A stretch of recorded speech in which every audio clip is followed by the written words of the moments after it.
sujet.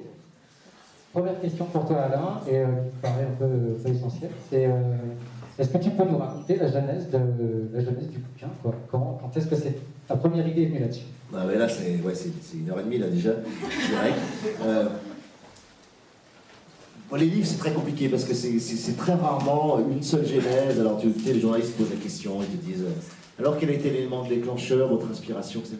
En fait, c'est extrêmement complexe parce qu'il y a énormément de sources différentes. Alors, effectivement, tu distingues et tu arrives à sortir le premier moment où tu as le sentiment d'avoir eu l'idée qui était en germe. Donc là, c'est quelque chose dont je me souviens très bien. Bon, voilà, j'avais 23 ans, j'étais parti, après mes études, j'étais parti aux États-Unis faire avec un VTT comme ça. Rouge, j'avais atterri à Phoenix, Arizona, et puis j'étais remonté vers le Grand Canyon et j'avais fait voilà, les grands parcs américains, le Grand Canyon, West Canyon, des choses comme ça, le petit désert à vélo. Donc j'étais tout seul et ça m'éclatait bien, puis j'écrivais sur un cahier. Et un coup, je me paume.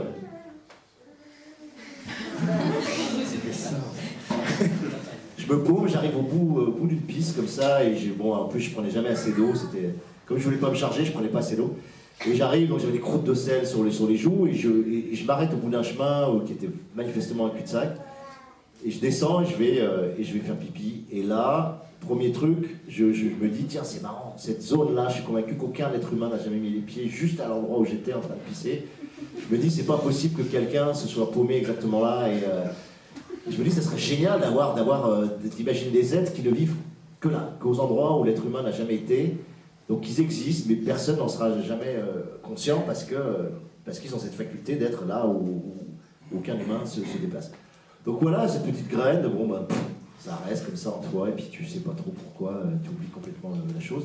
Puis 2004, je finis l'Ordre du Contrevent, j'avais pris un cahier au Festival du Vent, puis j'écris 2-3 mots. Et là, je reviens à cette idée de me dire, tiens, mais en milieu urbain, imaginez des êtres qui sont là, qui sont parmi nous, mais qui sont dans l'angle mort, toujours dans l'angle mort, et qui ont la capacité à anticiper où on regarde, et qui donc peuvent être parfaitement parmi nous sans qu'on les voie, juste par une capacité de déplacement et tiens, ce serait génial ça, tu vois, j'adorais l'idée, voilà, l'angle mort et leur lieu de vie, c'était mon premier mantra, c'était la première piste que j'avais, quoi. Et c'est resté pareil très longtemps à cet état-là, hein, mais la Horde ça a été pareil, la Horde ça a été, tiens, j'ai un groupe de gens qui remontent le vent. Point barre, pendant 1 an, c'est resté bloqué juste là-dessus. Et après, ça démarre parce que tout d'un coup, ça vient s'entrelacer à un concept très fort. Moi, ce que j'appelle un cœur concept, quoi. C'est un concept qui va être capable de porter un roman entier et de le porter surtout pendant plusieurs années, parce que c'est très long un roman et que tu peux très bien passer à autre chose. Et là, le cœur concept, c'était un peu comme pour la Horde, c'était l'idée de société de contrôle, mais sauf que depuis 1995, il s'était passé beaucoup de choses. Ah, j'aime bien parce qu'en fait ça va être. Ça va rythmer un peu le truc. Et on était en société de traces, c'est-à-dire qu'on était en société structurée par les réseaux, quadrillée par les réseaux, et sur lequel le capitalisme avait trouvé un allié extraordinaire avec le digital et le numérique, et en se couplant au digital et au numérique, avait compris qu'il allait pouvoir prélever infiniment de traces sur nos vies, et à partir de ces traces, évidemment, de prédire nos comportements, faire des systèmes de prédiction comportementale, et à partir de ces systèmes-là, évidemment, de monétiser et de vendre des produits. Donc, ils avaient trouvé l'or gris qui allait être la révolution des GAFAM. Et donc, j'étais dans ce milieu-là, dans ce cadre-là, ça avait émergé, et je me suis dit, mais cette idée de furtivité, ça peut être que la forme de résistance que je peux opposer à ça. Donc, j'étais sur l'envers un peu de la société de traces, et donc, quand j'ai eu le concept de furtivité, je me suis dit, c'est pas juste un gimmick, c'est pas juste les gremlins qui sont dans les angles morts de la salle, il peut se passer quelque chose de vraiment intéressant. Voilà. Donc c'est souvent ça, mais sur la zone c'était pareil, la Horde pareil. Il y avait souvent une idée minuscule qui s'est couplée avec quelque chose de plus vaste. Quoi. Mais pourquoi 15 ans 15 ans, il y a plein de raisons. Hein. Il y a 15 ans parce que déjà j'écris que quand je suis certain intimement d'avoir quelque chose à dire, et que ça me paraît décisif ce que j'ai à dire, et que ça me paraît être un cadeau que je peux vraiment faire au lecteur, c'est-à-dire que je peux amener quelque chose, apporter quelque chose qui me paraît fondamental. Donc tant que j'ai pas ça au fond des tripes, je ne peux pas écrire, c'est tout simple. Ensuite, j'ai eu mes 2 filles, qui ont maintenant 8 ans et 11 ans, et comme moi, j'arrive pas à écrire sans m'isoler, comme j'arrive pas à écrire sans être complètement seul en montagne, en pouvant randonner, en pouvant vraiment être à l'intérieur de mon travail, je ne pouvais pas obtenir ces moments d'isolement, donc j'arrivais pas à écrire chez moi. Et du coup, qu'est-ce que j'ai fait? Je me suis dispersé. Je me suis dit, je vais créer sur des arts séquentiels qui me permettent de travailler à la maison, qui me permettent d'être coupé sans arrêt. Et pour ceux qui ont des enfants ici, vous savez ce que c'est. C'est-à-dire que vous avez toujours une troisième oreille qui est derrière la tête et qui écoute tout, qui entend tout, qui fait que même quand ils jouent ensemble, tu es toujours présent à ce qu'ils font. Et du coup, j'ai fait du jeu vidéo, j'ai monté un studio de jeux vidéo pendant 3 ans, puis ensuite j'ai fait un projet de film sur l'art de contrevent pendant 1 an et demi, avec Yann Kounen, avec une équipe de 6, puis après j'ai fait des fictions radiophoniques, j'ai fait tout un univers autour de la mémoire de l'eau, qui s'appelle l'univers Fusion, dont j'ai perdu tous les droits parce que je les ai vendus, connement. Voilà, et j'ai passé 1 an et demi là-dessus, j'ai fait des pièces de théâtre, j'ai fait commissaire d'expo à la Biennale de Saint-Etienne, j'ai fait plein de trucs. Création sonore, pas mal. Et j'ai eu du mal à fermer tous ces projets. Elle est terminée, elle est dégagée. Mais vraiment, vers 2016, j'ai enfin réussi à tout fermer et à revenir à l'écriture et surtout à pouvoir m'isoler. Et après, tu te dis, bon, ça c'est comme Deleuze, il dit voilà, pendant 8 ans, je ne sais pas ce que j'ai fait. Il dit, je sais que j'étais là, je sais que j'ai avancé dans ma tête, mais il n'écrit aucun livre pendant 8 ans. Quoi. Il dit, c'est les périodes intéressantes, c'est les catatonies. Comme ça. Et moi, j'ai aussi l'impression que voilà, cette période-là, qui paraît être une période perdue pour l'écriture, en tout cas mon éditeur, lui, c'est perdu pour lui, mais... Et pour moi, ça m'a permis d'accumuler énormément de choses, énormément de compréhension. J'ai beaucoup gagné, parce que j'ai fait de la série télé aussi, j'ai beaucoup gagné en capacité de scénarisation, et je pense que ce livre a une conduite de récit bien plus fine, bien plus racée, bien plus élégante que les 2 premiers, qui sont vraiment des ultra bourrins d'un point de vue scénaristique. Je ne peux pas faire plus bourrin que dire voilà, il y a un groupe qui remonte le vent jusqu'à sa source et puis c'est tout, tu vois. Donc c'est plus fin, c'est plus entrelacé, et ça c'est parce que j'ai scénarisé, j'ai fait de la scénarisation. Donc voilà, j'ai perdu mon temps, je l'ai gagné aussi, et puis tu fais des rencontres que te créent des personnages, ou t'amènes des personnages aussi. Et permettre que à un moment donné, t'es prêt, quoi. Voilà. Et donc j'ai été prêt en 2016, et voilà, j'ai mis 3 ans à faire le livre, comme les 2 autres d'ailleurs. Et il est là, quoi. Ah, il est là, puis il est bien là, quoi. Et alors, je n'ai pas de ligne directrice sur les questions, hein, donc elles sont toutes... Et par ailleurs, ce que je n'ai pas dit tout à l'heure dans les consignes, c'est qu'on voulait aussi que vous participiez. C'est-à-dire qu'il y a un micro non filaire, donc pour ceux qui ont des questions, vous êtes là pour ça, donc n'hésitez pas, hein. N'hésitez surtout pas. Tu cites Deleuze, comme souvent, tu cites Foucault, j'ai écouté pas mal d'interviews. Par contre, tu cites jamais Bourdieu, et pourtant, dans Les Furtifs, à un moment, tu parles d'habitus. Oui, pour Dieu, ouais, parce que c'était trop évident pour moi. C'est plus de la culture infuse pour Dieu, c'est-à-dire que quand tu fais les grandes écoles de commerce comme j'ai fait, c'est-à-dire où tu te tapes d'un coup, tu arrives, tu viens d'un milieu où voilà, mon père était carrossier, moi je venais vraiment du milieu du foot, et que tu te tapes d'un coup le choc social, voilà, vraiment les classes sociales en parlent pour Dieu, et puis surtout ce monde de la reproduction sociale, c'est-à-dire qu'un habitus effectivement de classe, un habitus d'élite. Et tu te retrouves au milieu de tout ça, forcément, Bourdieu, c'est évident que tu te dis, ouais, il avait raison, en fait, c'est tellement évident. Et donc ça m'a, oui, forcément marqué, bien sûr. Voir des élites qui se reproduisent, et toi, tu ne veux pas de ce sérail-là, et de comprendre que pour eux, c'est évident d'être là, qu'ils sont fils d'avocats, ils sont fils de ministres, ils sont fils de chefs d'entreprise. Tu avais des grands noms, moi, à l'ESSEC, j'avais des grands noms autour de moi, qui étaient des fils d'eux ou des filles d'eux, tu vois, donc tu vois la reproduction sociale à l'œuvre et tu comprends que l'ascension sociale ou la soi-disant variété, elle n'y est pas, quoi. Ce que dit Branco très bien aussi quand il parle de ça, quand il parle de ces élites-là et de comment elles se forment. Donc, ouais, c'est vrai que je ne cite pas forcément. Puis l'habitus, ça c'est quelque chose de... c'est un des concepts fondamentaux de Bourdieu, quoi, tu vois, c'est vraiment la structure...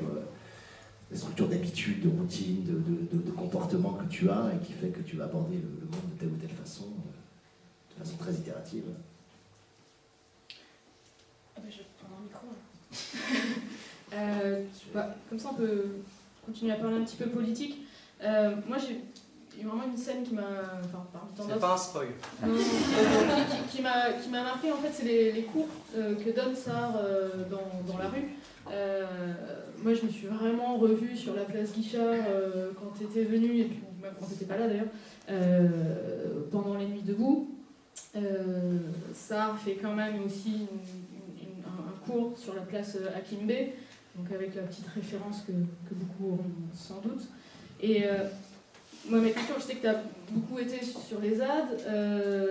Quelle est l'influence que les ZAD ont eue sur toi? Mais quel est aussi ton ressenti par rapport à ta propre influence sur les gens dans les ZAD? Est-ce que tu sens ça? Ok, on peut passer là-dessus. Non, mais l'influence, elle a été énorme sur ce livre, parce que, moi je le dis parfois, je trouve que La Zone dehors, c'est de la militance fantasmée. À l'époque, j'ai que 22 ans, donc j'ai peu milité, j'étais au Parti humaniste, j'étais à Amnesty, mais j'avais pas trouvé justement politiquement la voie qui m'intéressait. Donc beaucoup des choses qui sont dans La Zone dehors sont des extrapolations ou ma capacité imaginative sur la militance, ou ce que j'avais senti, parce que bon, si on a un don, c'est souvent ça, c'est-à-dire qu'on peut choper des choses, avec très très peu de signes, on arrive à sentir des choses très fortes. Donc c'est pour ça que je pense qu'on est artiste ou écrivain, c'est qu'on a cette espèce de visée, de vision. Bon là, j'ai eu la chance d'aller à la ZAD, j'ai eu la chance d'aller à Tarnac, j'ai eu la chance de voir Nuit debout, d'y participer, et du coup, bah, évidemment, ça habite le roman. Après, comment dire ça, c'est sur la conférence, il faudrait vraiment en parler, parce que c'est pour moi extrêmement important. C'est-à-dire que c'est vraiment ce qui se passe, c'est-à-dire qu'il y a une destruction méthodique, continue de l'éducation nationale. Et ma femme est prof de français, donc je peux vous en parler, c'est une grosse militante, avec les réformes Blanquer qui arrivent. Donc il y a vraiment un travail extraordinaire qui est fait pour dégrader au maximum l'enseignement public et pousser les gens à aller dans le privé, enfin les gens qui sont censés être justement de la reproduction sociale des élites, qui vont aller tranquillement dans le privé. Donc cette idée qu'à bout d'un moment, si on pousse le bouchon, on arrive à des gens qui vont enseigner dans la rue, quoi, qui vont être des profs errants, quoi, qui vont pouvoir enseigner vraiment de façon publique que dans la rue. Donc je trouvais que c'était important de le poser. Mais ça ne vient pas de Nuit debout, ça c'est vraiment plus l'idée de dire, voilà, si on pousse le système au bout, mais il n'y aura plus que des militants capables de venir dans les cités et d'aller enseigner vraiment à des gamins qui de toute façon seront déscolarisés, parce qu'on n'en a rien à foutre qu'ils soient scolarisés, et qu'il y a 50% des jobs qu'on fait aujourd'hui qui ont besoin d'une demi-journée de formation pour que vous puissiez les faire, quoi. Donc ces fameux bullshit jobs, t'as pas besoin de former des gens pour ça, quoi. Tu vois, tu les prends, en demi-journée ils sont formés, et puis Et comme beaucoup de jobs sont de cet endroit-là, il n'y a plus aucun intérêt pour l'éducation nationale à éduquer tout le monde, tu vois. Donc bah, t'as tendance, tu fais exprès de pousser les gens vers... donc tu mets des vacataires, enfin bon, je ne vais pas vous faire l'histoire de l'éducation nationale, mais c'est quand même super grave. Et puis je dis pas ça, ma femme m'engueule après le soir. Tu parles jamais de Blanquer, ça. Donc j'ai parlé de Blanquer. J'ai fait le taf. Voilà. Après, sur la ZAD, est-ce que ça influence? Oui, moi j'étais super surpris. Enfin, la fois où j'étais super surpris, Mathias, il pourrait en parler aussi. On était sur une manif de Nuit debout, c'était le fameux apéro Valls, là où on essayait d'aller chez Valls. Et je suis dans la manif, en plus j'avais acheté en vrac, et des gens viennent me voir, me disent ah vous êtes là et tout, c'est génial et tout. Je fais ouais, enfin je suis là, ouais, c'est trop sympa que vous soyez venus. Je fais ouais, enfin bon, c'est normal, c'est pas les manifs j'en fais.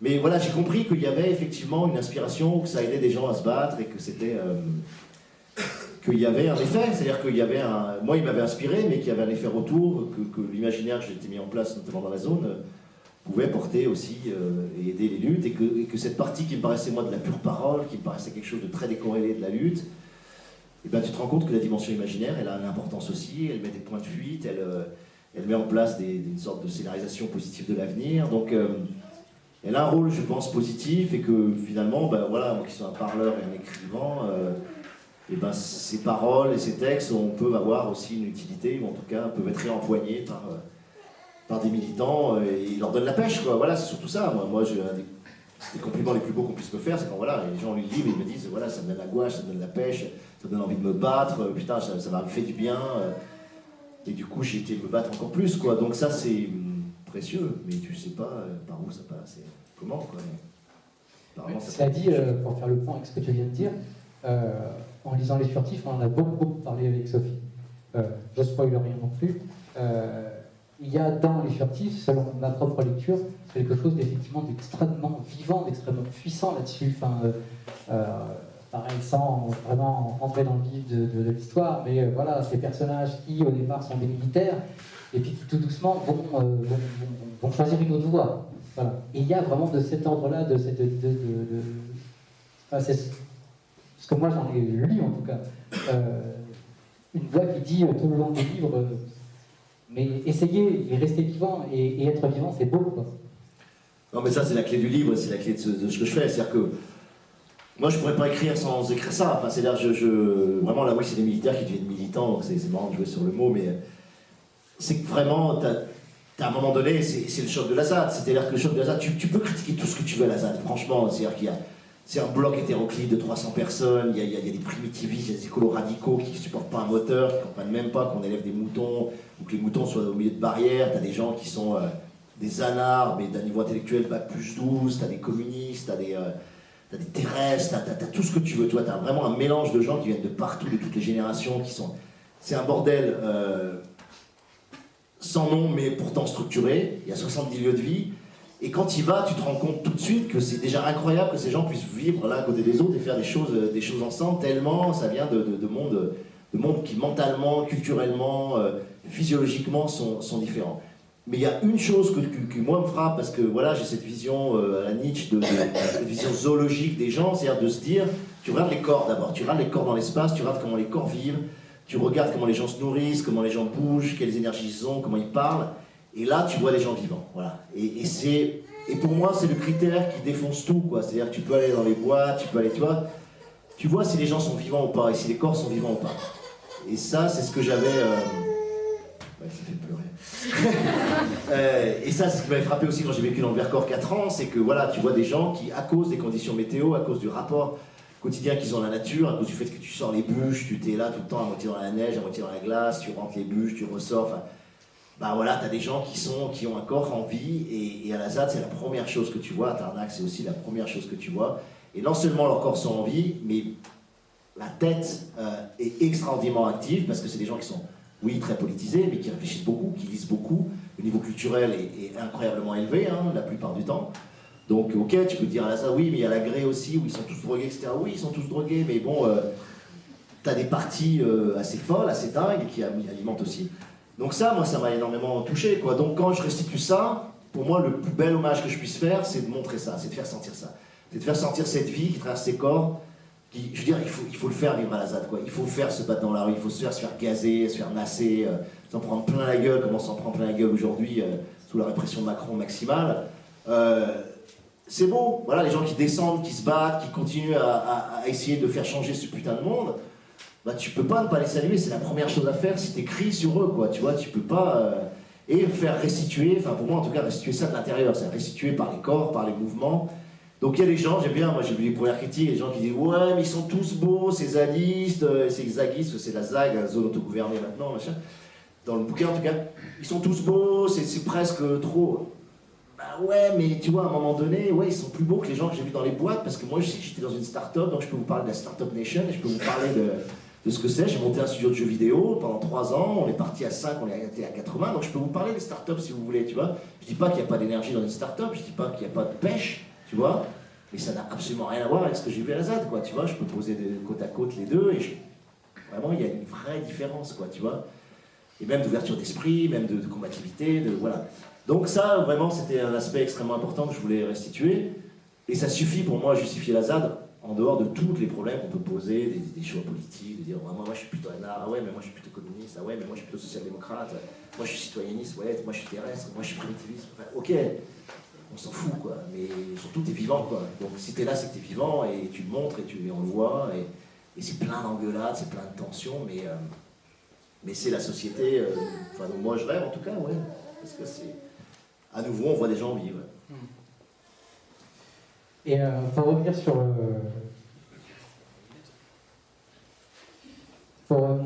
bouquin toujours, moi il me semble que Les Furtifs c'est aussi un roman sur le langage. Alors tous les langages, hein, le langage du corps, le langage social, le langage écrit, construit, déconstruit, en permanence.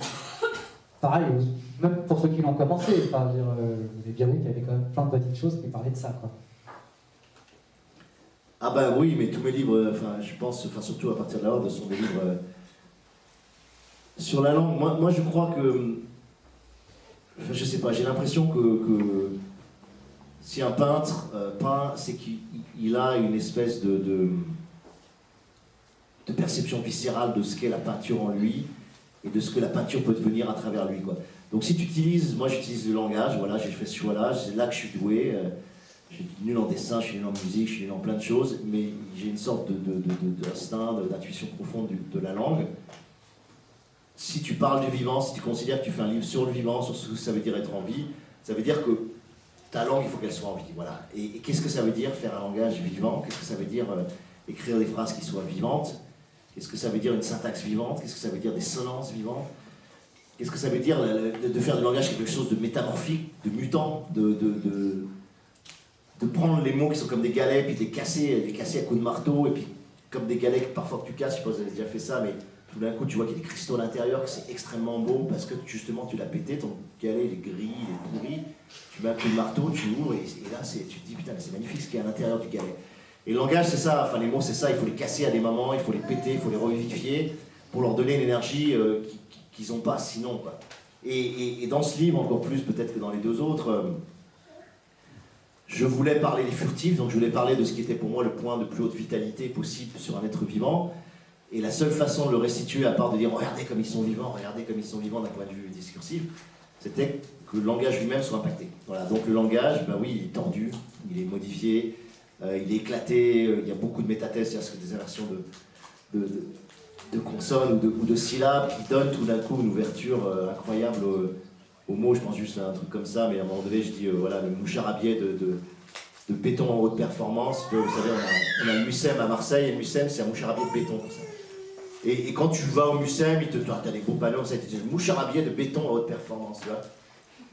Je sais pas, ce truc-là, ça m'avait touché, parce que pour moi, le béton, c'est quelque chose de très très figé. En fait, c'est une sève, c'est quelque chose de puissant. Et moi, simplement, à un moment donné, je fais une métathèse et je fais le moucharabier de bonté à haute performance, tu vois. C'est tout con. J'aurais pu dire de tomber à haute performance aussi, enfin, tu vois, je vais faire autre chose. Mais tout d'un coup, juste en faisant la métathèse sur béton bonté, tout d'un coup, j'ouvre un truc qui est fou, quoi. Enfin, pour moi, qui est fou, tu vois, voilà, de bonté à haute performance, qu'est-ce que ça veut dire, quoi, tu vois. Et tu sens que quelque chose éclate et le langage, il amène ailleurs, quoi. Donc, il y a un travail énorme là-dessus, et notamment sur Tishka, donc notamment sur Tony Toufou, que beaucoup de gens trouvent illisible. Moi je trouve ça génial ce qu'il fait, mais parce que c'est un argot, ouais, j'ai fait un mélange complètement dingue d'argot gitan, d'argot de gamer, et puis aussi de langage réseau social, informatique. Donc les trois sont compactés ensemble, avec une dynamique d'explosivité, donc ça fait un truc qui est vraiment, vraiment spécial. Mais voilà, ça montre ce que le langage est capable d'amener, quoi, et c'est parce que c'est impacté dans à la fois les mots, mais bon, il faut bien comprendre que c'est pas juste les mots, c'est pas juste des jeux de mots, c'est pas juste des néologismes qui accroissent le langage, c'est pas juste des formations, c'est aussi une syntaxe, c'est aussi une explosivité dans la phrase, c'est aussi une ponctuation, c'est aussi une typographie, c'est-à-dire que j'essaie d'utiliser toutes les ressources que possède la langue. Et dans les ressources de la langue, bah, tu as trois choses, hein. Bon, je suis parti, mais là, simplement, il faut quand même comprendre ça, c'est-à-dire que on est dans un médium qui est extrêmement pauvre, voilà, on est le médium le plus pauvre qui existe en art. Il faut quand même le savoir. C'est-à-dire qu'on a des lettres noires sur une page blanche. Il n'y a rien de plus sobre, il n'y a rien de plus pauvre que ça, tu vois. Je veux dire, le moindre son qui sort d'une guitare a 10 fois plus d'ampleur, des vibrations, qu'un petit mot posé sur une...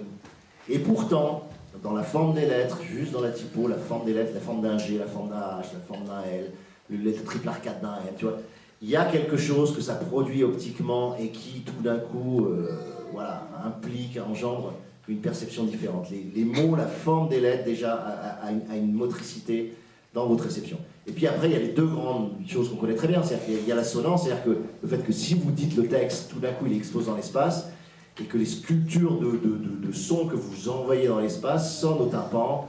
Et voilà, si vous entendez un on, le on, vous voyez, comme je fais, le on, il est au fond de la gorge, là. Le on, c'est la voyelle la plus sombre des français, par exemple. Voilà. Il faut savoir, c'est pour ça que c'est ombre, sombre, etc. C'est pas un hasard non plus complet.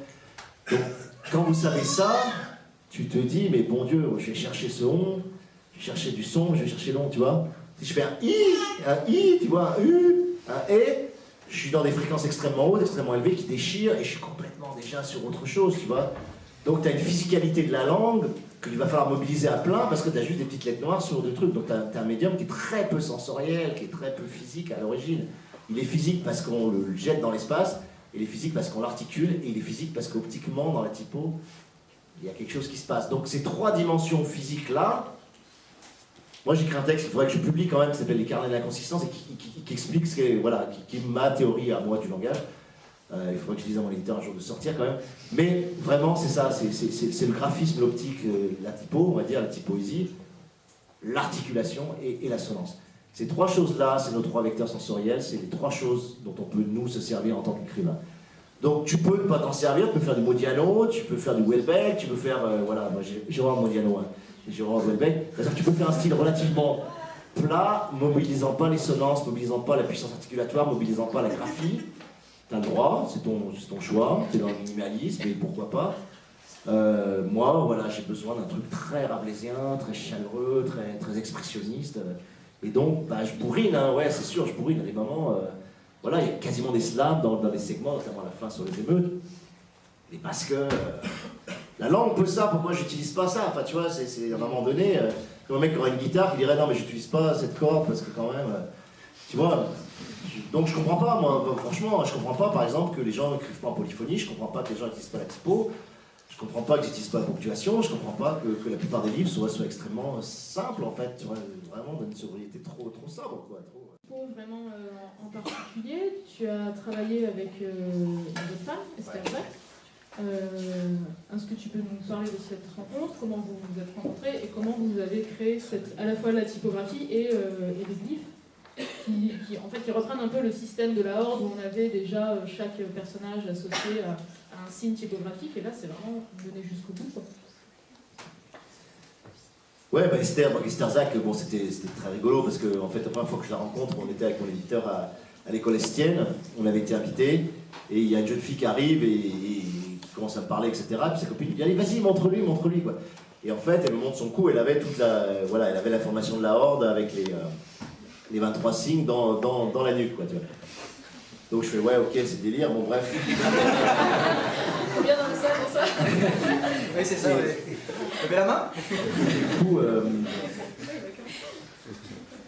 et du coup, on commence à discuter, je vois ce qu'elle fait, elle me montre son boulot, et ils font chaque fois un mémoire de sortie d'école. Et je lui dis, à un moment donné, mais est-ce que ça t'intéresserait pas? Moi, je veux travailler vraiment sur la typo pour vraiment faire autre chose de nouveau pour les furtifs, ça t'intéresserait? Bon, évidemment, elle me dit, ouais, ça serait cool, c'est génial, machin, bon.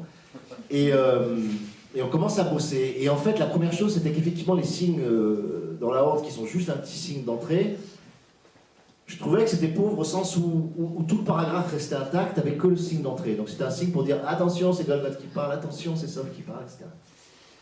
Et là, déjà, je voulais des signes qui rentrent plus dans le paragraphe, et puis surtout, il y avait cet enjeu, bon, vous comprendrez, tant pis, là je spoil un peu, mais j'aime bien. C'est-à-dire que je voulais qu'à certains moments, on sente la présence furtive dans les personnages, et ce que ça produit en eux, et que ça soit traduit physiquement, ça soit traduit optiquement, quoi. C'est-à-dire qu'on sente dans la déformation des lettres et dans les lettres utilisées, par exemple un G avec un point dessous, ou avec une virgule, ou un O avec un point au-dessus, ce qu'on appelle le point suscrit, etc. C'est-à-dire que les lettres elles-mêmes soient modifiées. Par exemple, dans le personnage de Sahar, si vous regardez le bouquin, il a deux choses. Il a les J où il n'y a pas de point sur le I du J. Voilà. Et il a le F où il n'y a pas de barre centrale sur le F. Enfin, en fait, la moitié de la barre manque. Tu fais, mais pourquoi? C'est quoi cette connerie? Et peut-être tu t'en rends même pas compte. Tu sens qu'il manque un truc, mais c'est presque subliminal, tu vois. C'est presque subliminal. Et quand tu lis le bouquin, là c'est bien, on va spoiler un peu quand même. Quand tu lis le bouquin, tu te rends compte très vite que, en fait, ben, c'est sa petite fille qui lui manque, quoi, tu vois. C'est-à-dire que ce point, c'est Tishka qui lui manque. Elle a fait le deuil, contrairement à son mec qui a décidé de ne pas faire le deuil, et qui lui a des points partout, il a des points surnuméraires et elle a des points en moins, tu vois. Et le point, c'est la fille, quoi, c'est Tishka, tu vois.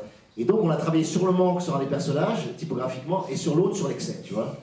Lui, il a trop de Tishka, il vit dans son appart, vous verrez quand vous lisez le bouquin, il a toutes les images, il a tout gardé, tu vois. Lui, il n'a rien voulu enlever, sa fille a disparu, il n'a rien voulu enlever parce qu'il croit qu'elle est encore vivante. Et donc, il a tout sur les murs, et elle a décidé à un moment donné que c'était soit mourir, se suicider, soit accepter de faire le deuil. Et elle a décidé de faire le deuil, ce qui est un courage aussi, hein, je pense, très fort. Mais sauf qu'il lui manque et il y a des trous. Et quand tu lis, bah oui, tu vas comprendre dans ce qu'elle raconte, dans son style, dans son registre, dans son langage, que voilà, ils ont souffert et machin, mais putain, d'avoir juste ce tout petit point qui manque, ce tout petit morceau de barre qui manque, je suis désolé, ça produit un effet, enfin ça produit quelque chose de très puissant sur la lecture, quoi. Voilà. Après, je ne spoil pas la suite, parce que après, c'est vraiment salaud. Mais voilà, et donc chaque personnage a ses... Donc on a travaillé sur la police Garamond, qui est une police qui permet le plus de glyphes possible. Je crois qu'il y a plus de 1000 glyphes dessus. Et avec Esther, on s'est dit, on prend toutes les lettres qui permettent des modifications intéressantes.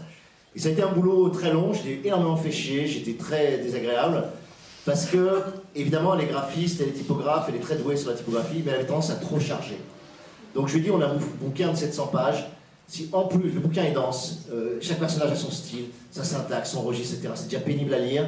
Si en plus on rajoute des couches typographiques qu'il faut avaler et que ça pollue la lecture, c'est pas possible. Donc il faut faire quelque chose de très simple. Donc on l'a fait, ce que je fais jamais moi pour moi-même, d'ailleurs j'aime bien le faire pour les autres, mais pour moi j'arrive pas à le faire. Ce qu'on appelle le design soustractif, c'est-à-dire que vous enlevez progressivement, vous épurez, jusqu'à atteindre les toutes petites modifications de lettres, de points, de ponctuation, qui vont suffire à caractériser le personnage et la furtivation du personnage. Donc ça a été un gros boulot, j'ai fait, je sais pas, il y a peut-être 20 versions avant d'arriver sur chaque perso à avoir les bons niveaux de... Et en plus on a créé 2 niveaux d'intensité, donc elle a réglé le premier niveau d'intensité, le deuxième niveau, et jusqu'à la fin, on l'a rendu le 11 mars jusqu'au 9 mars, j'étais encore en train de la faire chier à modifier le... Mais elle est très endurante, donc bon, elle bosse quand elle veut aussi, hein. Là je fais un aparté, tiens je peux faire un aparté vieux con. Donc c'est la nouvelle génération, c'est les millennials, hein. On va faire l'aparté vieux con, j'adore faire ça. Et tout le monde vous le dira en ressources humaines dans les boîtes. C'est une génération, on ne sait pas comment la faire bosser, etc. Enfin, c'est une génération qui ne marche que, pas du tout à la hiérarchie, pas du tout au côté Golgoth, côté bourrin, où tu vois, moi j'avais ce côté-là, mon habitant, on est pareil, tu vois, on pousse les gens, c'est un peu entraîneur de foot, c'est un peu à la con, on bouscule, on est là, limite, on n'insulte pas, mais tu vois, on pousse. Et en fait, ça ne marche absolument pas, et tant mieux que ça ne marche pas en réalité, hein, bien sûr. C'est une génération qui ne supporte plus l'autorité, qui ne supporte plus cette espèce de mécanique de pouvoir un peu bourrine. Et tant mieux, ils nous apprennent à faire autrement. Et Esther n'a travaillé qu'à des moments où il y a complicité, où il y a une espèce d'encouragement, où il y a un côté, voilà, tout d'un coup il y a un feeling très positif qui se dégage de l'association. Et là, elle a fait des trucs géniaux. Et chaque fois que je l'ai poussé, mode bourrin, comme moi j'ai été éduqué, hein, parce que moi j'ai été éduqué dans ce mode-là, mon père était entraîneur de foot et il m'a éduqué comme ça. Chaque fois que j'ai repliqué ça, ça marchait pas. Donc c'est intéressant. Donc elle m'a appris du coup des choses. Mais ça m'a énervé beaucoup quand même.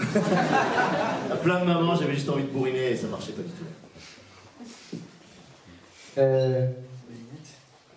Si, déjà, est-ce qu'il y en a qui ont des questions là? Parce que le temps passe, profitez-en. Gabriel, il est où? Gabriel. Oui. Parce que je connais la question, c'est pour ça. Non, oui, pour plus du tout parler politique ou quoi que ce soit. Je voulais juste savoir si les références au foot dans les furtifs sont clairement assumées, ou si c'est des trucs un peu latents comme ça qui sont sortis. Je vais souvent décrire, enfin, je pense à un personnage en particulier, à un mouvement, un des mouvements aussi du bouquin avec la Céleste. Donc voilà quoi, savoir un peu. Non, c'est très conscient. Moi, bon voilà, j'adore le foot, hein, je suis le foot depuis l'âge de 9 ans. L'avantage du foot, c'est qu'il y a beaucoup d'équipes, beaucoup de remplaçants, donc il y a beaucoup de noms. Donc quand tu fais des équipes, tu as une gamme de noms incroyable, et de tous les pays du monde en plus. Donc c'est une super ressource pour aller chercher des noms.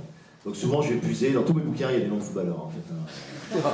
Donc là il y a Agüero qui est quand même très connu, hein, qui est l'avant-centre de Manchester City, mais bon voilà, il y a plein de choses, il y a Arshavin, et c'est souvent des personnages qui viennent du foot, mais grâce à cette variété, après on va chercher où on veut, je pourrais ouvrir un bottin, tu vois, ou je pourrais ouvrir une liste de philosophes du XVIIIe siècle, tu vois. Mais non, je vais chercher le foot, parce que ça m'éclate. Des questions? Enfin, de votre côté? Ah, c'est pas possible. Ils font les timides, c'est ce que j'allais dire. Bah oui. Voilà. Vous êtes tous venus à la librairie. Bon alors, bienvenue à Nesclion d'abord. Ouais.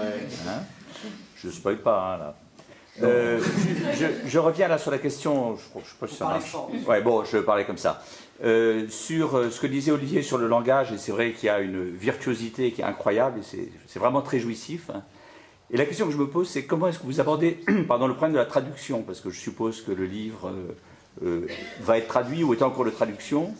J'imagine que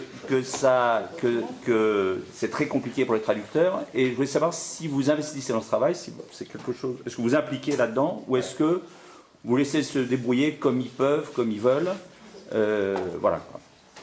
Ouais, non, c'est une très bonne question. Vous avez entendu au fond ou pas?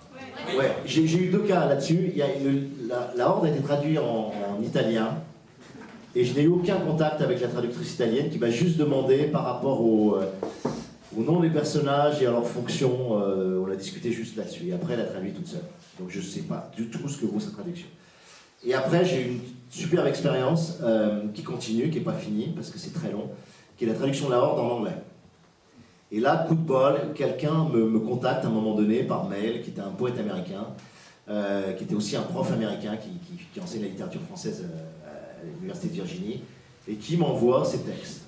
Et c'était des textes incroyables parce qu'ils jouaient sur la crête de la langue entre l'anglais et le français, avec des sortes de solécisme, d'agrammaticalité, un travail extrêmement étonnant où tu sais plus si tu es sur l'anglais ou le français. Enfin, je trouve ça super intéressant. Et à un moment donné, on discute par mail, et je lui dis, mais tiens, ça ne te plairait pas de traduire la Horde? Et il me fait, mais ouais, carrément. Et donc, on prend contact, et on commence à parler par Skype. Et donc, il traduit la Horde, il y a le chapitre 14, là, il va aborder le 15.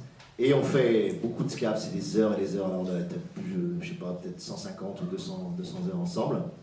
Il traduit une première couche, il fait chapitre par chapitre, il traduit une première couche, et ensuite, il note en gras tous les passages sur lesquels il a des difficultés, sur lesquels il n'y arrive pas, et on discute.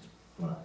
C'est passionnant, parce que le gars est passionnant, parce que le gars est lui-même, il écrit des poèmes en français, il écrit des poèmes en américain, il écrit des romans aussi en français. C'est un gars qui a fait une thèse sur Apollinaire, Mallarmé et Jacob. Donc c'est du lourd, c'est un gars, c'est vraiment du lourd. Et surtout, bon, c'est un gros comme ça, c'est un vrai rabelaisien, quoi. Il adore manger, il y a un côté... et donc il comprend tout en termes de sonance, en termes de charnel, en termes de sensualité. Il a le sens inné de ça, vraiment. Et donc discuter avec lui, c'est génial. Et il galère, bien sûr, à des moments, bien qu'il ait vécu 8 ans en France et qu'il parle parfaitement français et sans accent, il galère quand même toujours sur Golgoth et Caracol, hein, dans la Horde. Mais en discutant, on trouve, on cherche les mots ensemble, on cherche les logismes, on invente. Et comme c'est quelqu'un en plus d'extrêmement ouvert, d'extrêmement agréable, voilà, ça régale. Franchement, je me régale à faire ça. Et en plus, j'ai ma mère qui a agrégé l'anglais, donc je lui fais lire après, puis elle me fait ses commentaires, donc c'est plutôt rigolo. Donc, contrairement à ce que les gens racontent, enfin, les gens ils viennent tous me voir, mais c'est intraduisible, machin. Bon. Mais bien sûr que non, c'est pas intraduisible. Je veux dire, on a traduit des choses 10 fois plus compliquées. Je veux dire, on va traduire un poème de Mallarmé, tu vois. Donc tout est traductible, simplement il faut s'y mettre, et puis il faut avoir le courage, et puis il faut avoir des gens inventifs, il faut des gens qui soient des créateurs. Voilà, donc lui c'est un créateur, et donc comme il est créateur, il peut créer dans sa langue.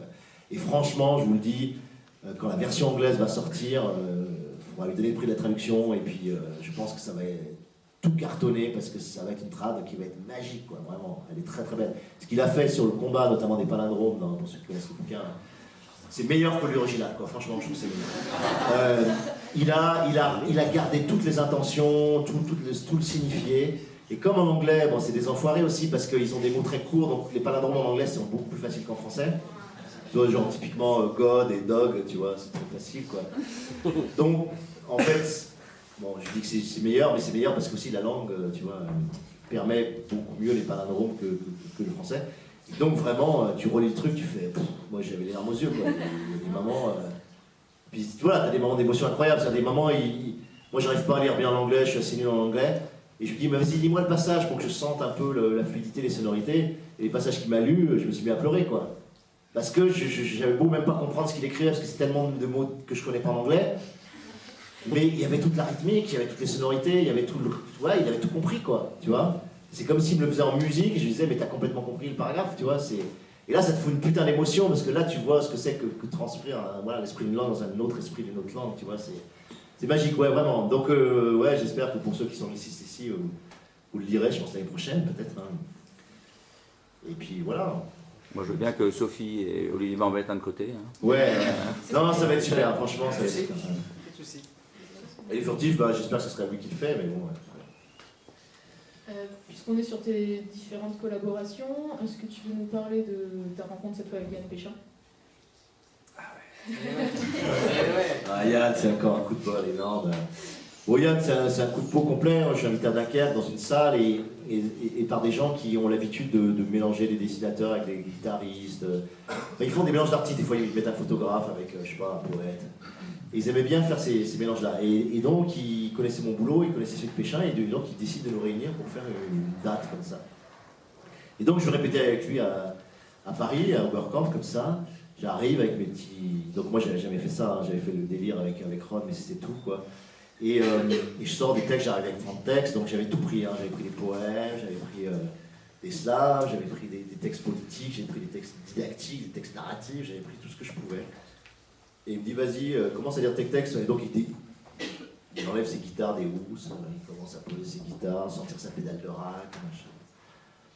Je lui dis mes textes, tu vois, il dit ok, et il démarre, il commence à jouer, tu vois.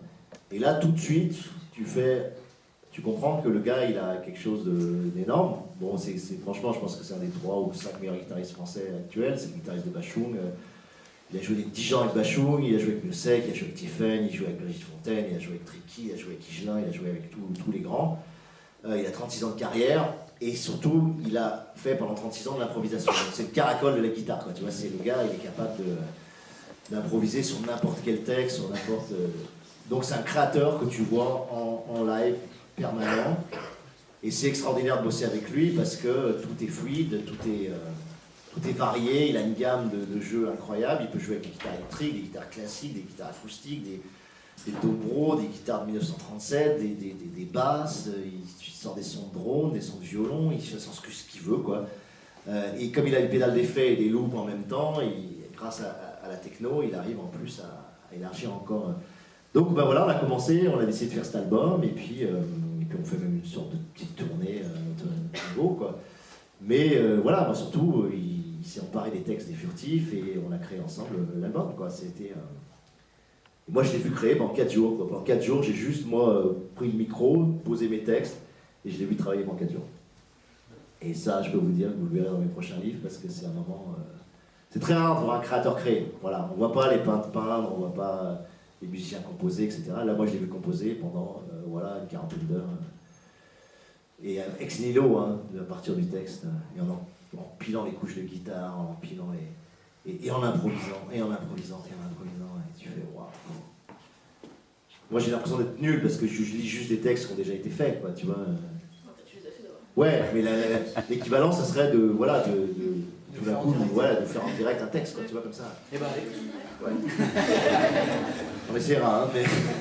Donc non, c'est très impressionnant, voilà. Et après, le gars je trouve, a beaucoup de charme, a quelque chose de profondément généreux. T'as l'impression que malgré toute sa carrière, il est toujours aussi présent sur n'importe quelle date. Moi, vraiment, pendant très longtemps, je me suis dit, mais qu'est-ce qu'il faut avec moi, quoi, tu vois. Quand tu as joué avec Bachung sur des salles, tu vois, où il y a 20 000, 30 000, 50 000 personnes, et tu vas te faire chier à jouer avec un mec dans une salle où il y a 50 bonhommes, tu vois, sur des textes qui sont pas évidents, tu vois. Et en fait, ça l'éclate de jouer. Et il se fait plaisir à jouer.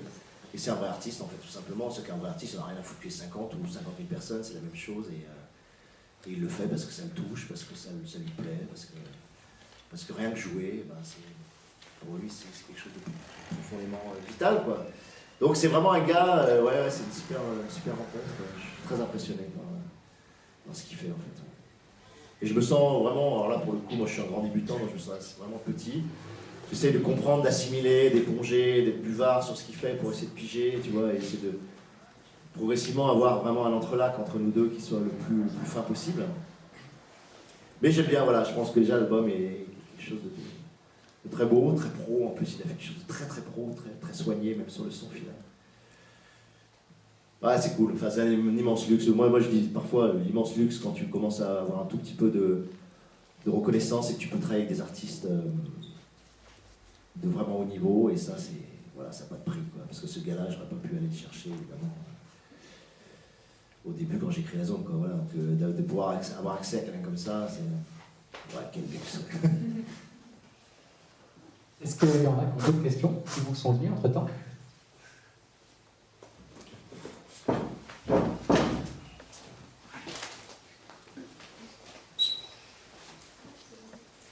Moi j'avais cru comprendre, ça ne marche pas, Si, il faut vraiment se coller. Ok.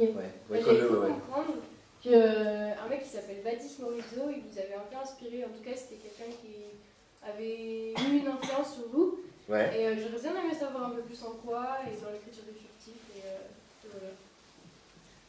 Ah ouais, c'est l'influence la plus grande sur le livre.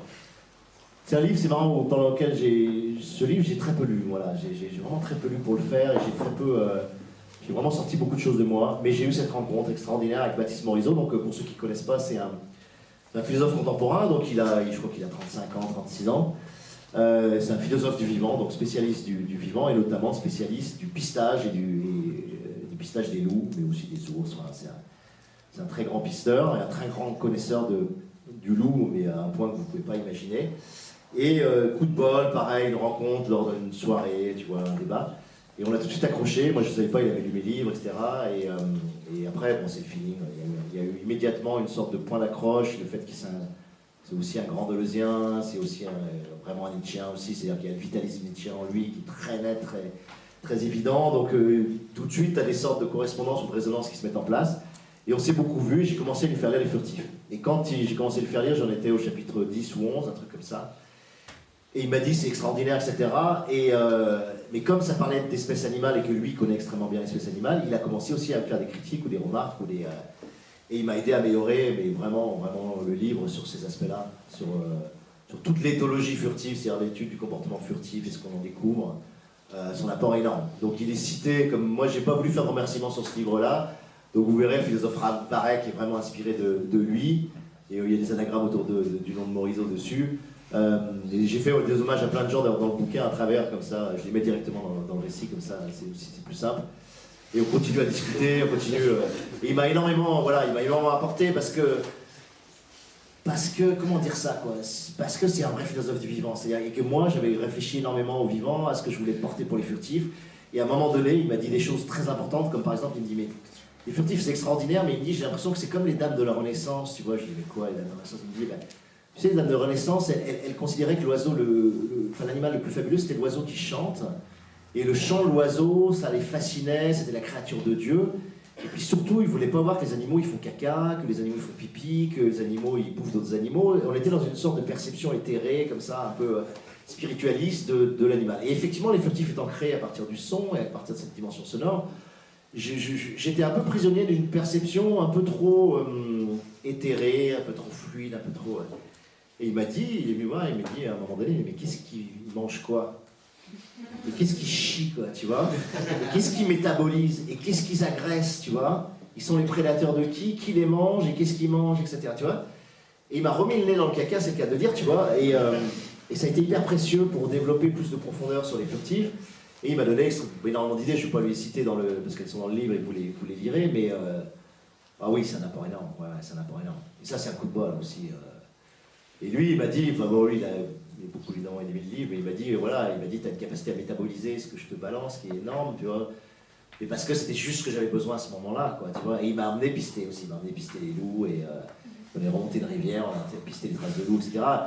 Et cet après-midi que j'ai passé avec lui, c'était énorme, voilà, il m'a fait comprendre 1500 trucs que je n'avais pas pigé, il m'a mis dans ce qu'il appelle l'alliage incandescent, c'est-à-dire que lui, il n'oppose pas du tout, par exemple, le corps et l'esprit, ni les concepts avec la perception, ni la sensation. Il considère que tout ça doit fonctionner ensemble, et que c'est quand la sensation, la sensorialité, plus la perception, plus les concepts fonctionnent en même temps, qu'on est dans ce qu'il appelle l'alliage incandescent, c'est-à-dire qu'on est dans des formes de vie et de vitalité qui sont très grandes. Et quand tu es avec lui, c'est pareil, le gars il peut te raconter ça, mais quand tu es avec lui, tu le vis avec lui. Et c'est un gars qui est extrêmement physique, là encore, c'est un gars qui passe son temps dans la rivière sauvage, qui passe son temps en ski de rando, qui passe son temps dans la forêt, qui passe son temps à randonner. Il est beau, alors on peut dire vraiment il est beau, non seulement il est beau physiquement, mais il est beau dans son physique, dans sa pensée. Et puis c'est un gars, comme dit Deleuze, voilà, c'est quoi un philosophe? C'est un gars dont la pensée est vivante, quoi. Et quand j'allais bouffer avec lui à Marseille, parce qu'il était à Marseille, maintenant cet enfoiré est parti dans la Drôme, puis du Vercors, mais quand il était à Marseille, j'arrivais et je me disais, toi j'appuyais derrière la tête, je me disais, bon attends, mets ton cerveau en marche, parce que là, ça va être chaud pendant 2 heures.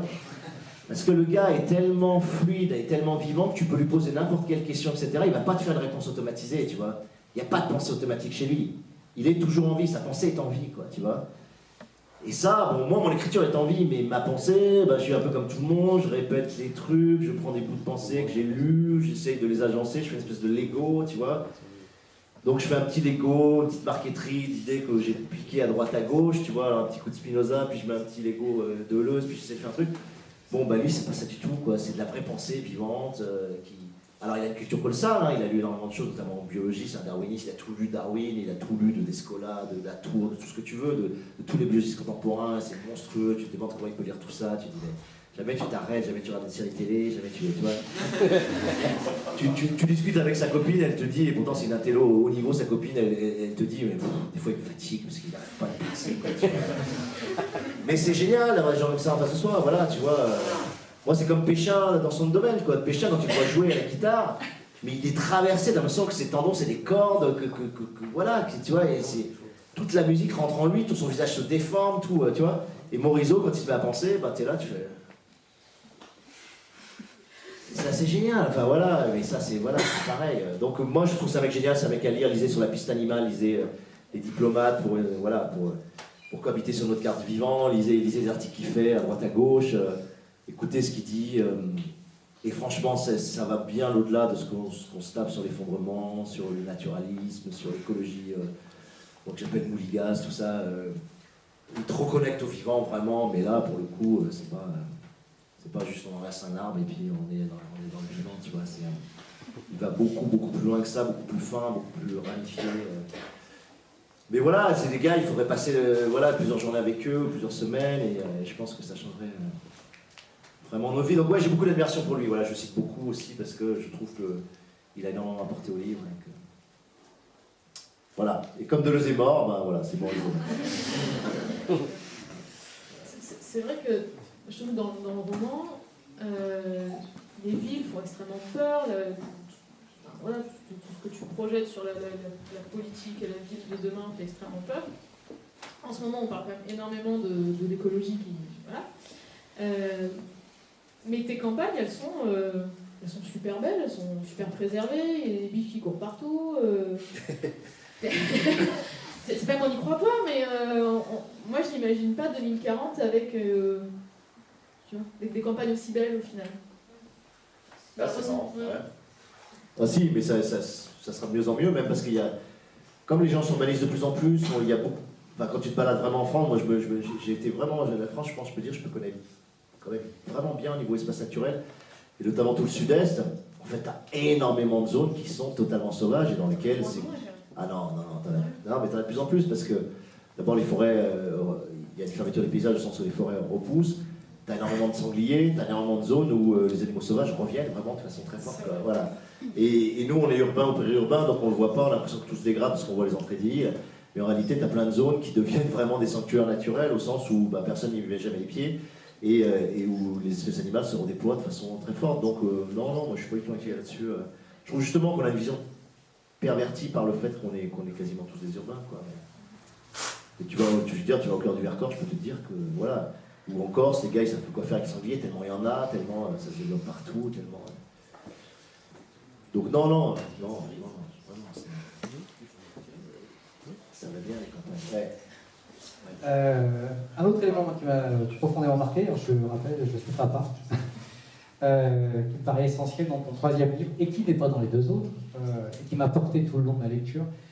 Et je cite quelqu'un qui s'appelle, peut-être que certains l'ont lu, qui a écrit un article dans Uzbek Erika qui s'appelle Antoine de Saint-Épondil. Je ne sais pas si tu as lu l'article. Ouais. Plutôt très bon d'ailleurs. Qui dit sur un début de chapitre: je gage que pas mal de parents qui iront ces pages pleureront toutes les larmes de leur corps. Je confirme. Hein, j'ai vraiment fait ça. Je veux quand même dire que je l'ai lu avant Olivier, et Olivier, quand il l'a commencé, il m'a envoyé un texto en disant « Putain, mais tu m'avais pas dit que j'allais pleurer toutes les 20 pages, quoi. » Et effectivement, j'ai pleuré toutes les 20 pages, mais bon, après, c'est moi. Voilà, c'est comme ça, quoi. Mais c'est-à-dire, ça faut reprendre d'ailleurs les expressions dans le livre, ça chiale beaucoup dans le bouquin. Hein. Et donc, il y a un papa, quand même. Il y a un papa qui court après sa fille. Enfin, ce livre, bon, c'est la grande nouveauté pour moi, c'est que c'est peut-être le livre le plus, vraiment, le plus biographique que j'ai fait, le plus autobiographique. C'est-à-dire que, forcément, je puise à mon expérience de père, quoi. C'est le cœur du livre, hein. Moi, j'aime bien, il y a des gens qui me disent, en fait, ton bouquin, c'est super simple. Alors, tu te galères à faire des 25 couches dans un bouquin, puis ils disent, en fait, c'est l'histoire d'amour, tu vois. Et oui, c'est l'histoire d'amour, bien sûr, c'est l'histoire d'amour d'un père pour sa fille, d'une mère pour sa fille aussi, et d'un couple. Et après, t'as l'histoire d'amour avec le vivant, etc. Mais vraiment, oui, bien sûr, la ligne filiale, père-fille, c'est elle qui structure émotionnellement tout le livre. Et là, j'ai puisé direct à la source, hein, bien sûr.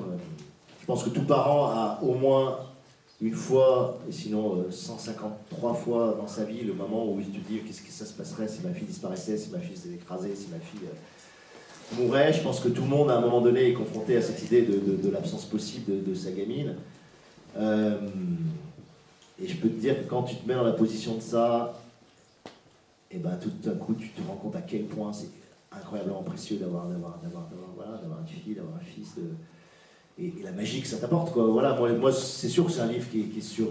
moi, c'était très simple, hein. Je me posais toujours la question du vivant depuis l'origine de mes livres. Je me disais, qu'est-ce que c'est qu'être vivant, comment être vivant, avec intensité, avec ampleur, avec profondeur, avec la plus grande richesse possible, etc. Et puis tu fais 2 filles, et puis tu les as devant les yeux au quotidien, et là tu fais, bah, c'est ça, être vivant, quoi. C'est-à-dire que tu vois une capacité d'apprendre au quotidien extraordinaire, une capacité de métaboliser tout ce que tu lui amènes qui est folle. Tu vois une capacité ludique, de jeu, d'enthousiasme, de joie qui est incroyable. Et tu l'as au quotidien, tout le temps, quoi. Tu vois, moi je le dis dans le bouquin, à un moment donné, il y a une scène que j'aime beaucoup, moi, dans les scènes qui me font chialer, mais il y en a plein aussi, c'est pareil. Évidemment, quand t'écris, tu chiales. Hein, tu vois. Et moi, je chiale, j'ai le paquet, généralement j'ai le rouleau de sopalin, parfois j'ai le paquet de mouchoirs, et je chiale, et je chiale, et je chiale, tu vois, et t'écris en chialant. Parce que si t'écris pas en chialant, c'est qu'il y a des chances que tu sois pas dedans, tout simplement, et c'est normal. Et vraiment, tu vois, à un moment donné, j'en parle, parce que ça m'a toujours émerveillé. Quand tu es dans une ville aujourd'hui, tu vois, tu as des villes, c'est chiant les villes, tu as des plots pour empêcher les voitures de se garer, tu as des barrières, tu as ce fameux mobilier urbain, puis c'est le même dans toutes les villes, tu as les mêmes fournisseurs, tu vois, tu te dis, putain, les collectivités achètent aux mêmes gens, c'est les mêmes plots, c'est les mêmes trucs. Et puis tout d'un coup, tu as ta gamine, et puis ça devient, ça devient des rochers, le bitume, ça devient de la lave. Passer sur les zébras, ça devient passer sur des îlots, et tout d'un coup, il y a une magie que ça donne à la ville qui est incroyable, et toi-même, tu la retrouves, cette magie, donc tu te mets à inventer toi aussi des choses, et tu inventes avec elle, et voilà, l'espace urbain devient quelque chose qui est splendide, quoi. C'est un terrain de jeu permanent, et ça, mais moi, ça m'a éclaté, voilà, c'est-à-dire que ça m'a réenchanté absolument tout, quoi. Ça m'a réenchanté absolument tout. J'ai l'impression d'avoir refait le chemin de 0 à 10 ans, et d'être reparti en vie, d'être voilà, il y avait une sorte de renaissance, j'ai l'impression d'être né 2 fois, quoi. Et la 2e fois c'était avec mes filles, et ça, bah voilà, une fois que tu comprends ça, que tu le vois, que tu le vis, tu fais, bah attends, mais c'est ça le livre, c'est ça le thème du livre, quoi. Et je pense que, pendant longtemps j'ai cru que ce livre allait être raté, vraiment, j'ai cru longtemps que j'allais le rater, pour plein de raisons, parce que la clé portait sur Tishka, portait sur ce personnage, et si je le ratais, je ratais tout, en fait, parce que c'était la clé de la puissance vitale du livre. Si je le ratais, si je le ratais dans le langage, si je le ratais dans ce qu'elle est, j'étais mort, tu vois, et le bouquin était mort. Donc, et pour retrouver ce point-là, cette justesse-là, ça c'est vraiment le plus dur, c'est le plus dur du livre. Donc oui, c'est une histoire d'amour, bien sûr. C'est peut-être même que ça, même s'il y a toutes les couches politiques, et théologiques, thriller, tout ce que tu veux dessus, politique, ouais, et puis politique, effectivement. Donc t'as raison. C'est bien de pleurer. Et on spoil rien, parce que on parle de Tishka, effectivement, c'est un personnage qui est absolument incroyable, qui je crois, après c'est pareil, c'est vrai que pour ceux qui l'ont fini, là, n'hésitez pas, hein, moi, je pense que ça va devenir aussi un livre culte, entre autres à cause de ou grâce à elle, pardon, oui. Parce que c'est un personnage unique. Pas comme enfant, on est d'accord, tu vois, il y a tout un truc. Là, je peux rien dire de plus, voilà. Parce que tu parlais de métabolisation tout à l'heure, enfin voilà, il y a plein de choses là-dessus qui sont. Ouais, pareil. Mais pour ceux qui l'ont lu, là. Non, mais qui disent, pas qu'ils puissent en parler de cette. Parce que je pense que beaucoup ont été marqués, comme moi, par la zone, par la horde.